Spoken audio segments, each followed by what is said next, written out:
Bu sene ilk defa YKS'ye girdim. Sınavım çok kötü değildi, çok da iyi de değildi. AYT matematiği bana göre biraz zor geldi. AYT fen kolaydı.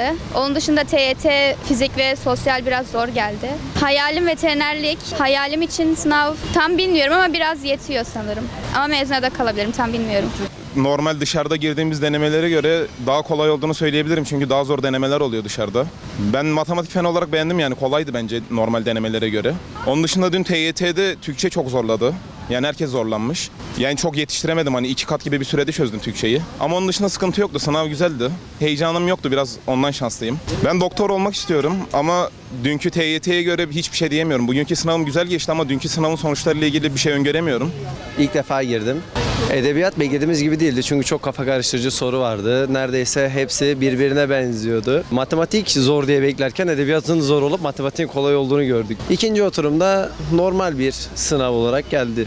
Hedefim paramedik veyahut da polislik. Yani hedefimi yakalayabileceğimi düşünüyorum. O sağlık meslek lisesinde okuduğum için ekstra daha puan alacağım için düşünüyorum. Evet, ilk kez giriyorum. Sorular çok güzeldi ama sayısalda çok zordu, aşırı derece. Sözel olarak çok kolaydı. Yaptım diye düşünüyorum.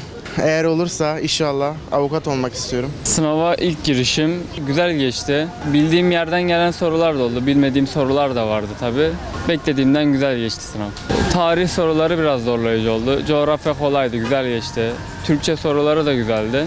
Onun dışında zaten eşit ağırlık okuduğum için matematikle feni fazla çözmedim. Güzeldi. İlk girişim sınav beklediğimden kolaydı bence. TYT'de, AYT'de. Dün Türkçe'de biraz zorlandık ama AYT kısmında yine fena değildi bence. Güzeldi yani sınav. Meslek olarak ben diş istiyorum. Diş hekimliği. Olmazsa da bilgisayar mühendisi. İkisi arasındayım. Sınavım yakın geçti. İnşallah gelecek gibi. Bu ilk girişim sınavım fena değildi. Hayırlısı olsun. Ya meslek olarak hedeflerim yüksekti ama şu an hedeflerime biraz uzağım. Ne olacağını sınav açıklanınca öğreneceğim.